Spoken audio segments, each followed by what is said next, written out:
j'espère que vous allez bien. Ici je vous fais un nouveau Planet Freak qui est vraiment attendu parce que c'est du full McFarlane. Ça fait longtemps qu'il n'y a pas eu de sortie ou ça a pris du temps. Là on va commencer à enchaîner dans les prochains mois avec beaucoup de sorties.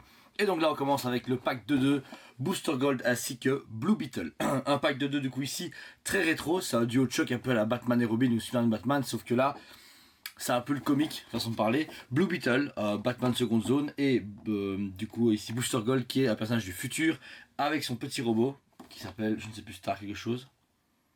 Blue and Gold, Booster Gold, je ne sais plus comment ça il s'appelle, All Star, un truc dans le genre. Super pack, des films jamais sortis séparément, donc ici en pack de 2 qui sont fantastiques, qui me parlent pratiquement à personne parce que c'est pour dire très niche des fans de DC en comics et en animé si vous avez déjà vu, mais en film jamais au monde. Il y avait un film Booster Gold et Blue Beetle prévu, mais Blue Beetle deuxième génération, donc pas Kate Cord mais le gamin plus tard, hispanique. Mais voilà, un pack de 2 que je suis super content d'avoir dans la collection parce qu'il est magnifique, très complet, fusil, etc. Mais encore une fois, bien fait en deux parce qu'ils sont un duo inséparable et surtout que tout seul, je pense que les gens étaient moins fans. Mais voilà. Ensuite, en gros format, on a reçu le fameux Necron, grand personnage emblématique de Blackest Night. Donc un grand format par rapport au petit, si vous voulez comparer la taille. Vous voyez, il est beaucoup plus balèze. Beaucoup attendu, une précode attendue il y a quelques mois, elle est sortie au mois de septembre, elle est en retard de 2 mois, c'est très rare pour McFarlane, mais là il a été en retard, je sais pas pourquoi, mais voilà, vous pouvez voir ici déjà la fresque qui représente du coup les lanternes autour de Necron, et il est insane, franchement, niveau détail, niveau articulation pas mal, la grande faucheuse lanterne qu'il a également, il va avec le Bane, ce que le Bane on a reçu quelques-uns, mais on n'a pas tout eu d'un coup, j'ai préféré livrer mes clients avant de le prendre, donc vous aurez une review prochainement sur le Bane avec les McFarlane à sortir dans les prochaines semaines, forcément. Ensuite, on a une sortie du Deathstroke Rebirth, du déjà vu, mais en même temps jamais fait dans ce modèle-là. J'avoue que j'adore McFarlane, mais ça commence un peu à être redondant d'avoir chaque fois les mêmes personnages, mais sinon, voilà, pour ceux qui sont fans, c'est le Rebirth initial, donc celui qui est le plus demandé, et il est fantastique, hein. Il y a son grande épée, les couteaux, par contre vraiment un peu pauvre, j'aurais aimé des flags, etc., mais ça ne correspond du coup pas forcément à sa version Rebirth, mais bon, je trouve pour le prix ça aurait été bien de l'avoir un peu plus upgradé, mais voilà, c'est pas grave, McFarlane a fait déjà des très bonnes choses pour nous, on va pas se plaindre.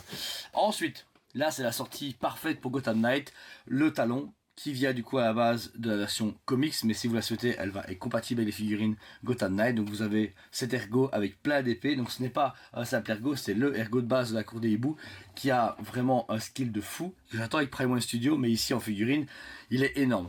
Ils auraient des coups de faire un pack avec des ergots principaux, peut-être qu'il va venir après, genre Batman version, je le dirais 1000 fois, Capullo, mais avec quelques ergots en bataille, ça serait chouette, peut-être qu'il va le faire, mais là vous avez l'ergot principal, qui était une grosse sortie avec le Necron initial. Alors, on enchaîne ensuite avec Superman Speeding Bullets, mais du coup c'est le Batman de ce comic-ci. Là on commence vraiment à avoir beaucoup de Batman différents, ce qui est bien pour les fans de Batman, mais en même temps on se dit, waouh, ça fait beaucoup, mais encore une fois, super cool. Le costume est chouette, donc vous voyez qu'il y a le fond Superman avec le logo Batman, par rapport aux comics, il est hyper bien, et c'est encore de la qualité, et une variante qu'on n'a pas pu avoir dans toute la collection McFarlane auparavant. Donc complétiste ou fan d'un jour, ça c'est bien. On revient dans les Batman Metal, mais aussi dans Dark Knight Death Metal, où on va avoir le Batrocitus, donc le Batman Atrocitus en lanterne. C'est cool parce qu'il a plus augmenté son choix en lanterne. On a eu là du coup la Blackest Night en version du coup Blackest Night lanterne. On a eu Parallax, on a eu par avant John Stewart. Ici Atrocitus était avec la série Blackest Night, et là on a la Batman, donc la version Batman Atrocitus, qui est fantastique. Mais voilà, vous avoue qu'il était chouette. Mais je vois que ma fan, c'est pas qu'il pédale à la boule, ces films sont super cool, très bon prix et tout, mais on voit que les gens sont dépassés parce que ça sort beaucoup trop. Je vois bien que les gens ils font écoute, je vais sélectionner parce que à force des Batman, on a un mur pareil, on sait plus où les foutre, ça devient un problème, mais encore une fois, tip top qualité et jamais sorti auparavant, aucun fabricant ne l'a fait, donc c'est cool. Pour les lecteurs de Infinite Frontier, on a reçu le magnifique Scarecrow, qui est un design renouveau pour ce comics, avec son pagne, etc., et son chapeau de paille. Il est magnifique, et je m'attendais à un plus grand modèle en fait à la base. Je m'attendais à un big modèle, je sais pas pourquoi, j'ai mal vu sur le listing, mais il a vraiment la classe, et il va avec les figurines forcément de Infinite Frontier qui sont déjà sorties, donc vous avez déjà une collection qui se forme. Je pense maintenant de Nero McFarlane, faut pas faire tout McFarlane, mais se dire ok, je fais la ligne Rebirth, la ligne, je sais pas, Joker Wars, etc., parce que sinon il arrête pas partout, il ne s'arrête jamais en fait, il a des ramifications qui partent partout dans l'arbre de McFarlane, et puis il continue même 2 ans plus tard, hein, le Deathstroke, Ça fait 2 ans qu'on a eu la version Batman, bah voilà, il se dit bah tiens, celui qui a pas chez Batman, bah, il va y avoir des stocks. Alors ensuite, grosse préco attendue par Jordan et pas mal de gens, c'était le Superman Spartacus. Pourquoi je dis ça? Ça vient à base de Future State forcément, mais là vous avez le Superman en version du coup gladiateur. Vous pouvez voir qu'il a vraiment un style super cool.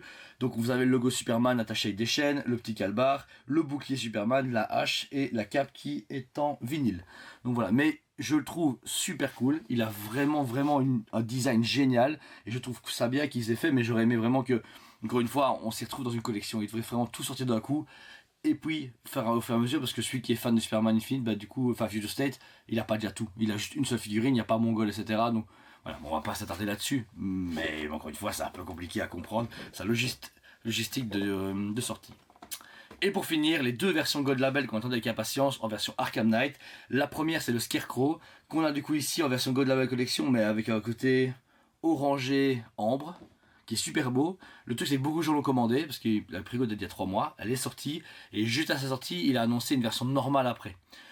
C'est ça qui m'ennuie un petit peu parce que bah, les gens ont sauté dessus parce qu'ils ne savaient pas s'ils avaient fait une version normale et c'est après qu'elle sort. Voilà. Mais les Arkham reviennent beaucoup. Il y a 2 séries Arkham City prévues, une version noir et blanc et une version colorée, encore des variantes. Mais Arkham continue toujours à autant faire couler de l'encre ou du plastique chez McFarlane. Ça c'est cool. Et en plus du Scarecrow, on a forcément enfin un Redoute full red. Donc là il est version colorée red, vraiment un rouge sang qui est intéressant avec ses émanations. Mais en fait on l'a déjà eu en normal.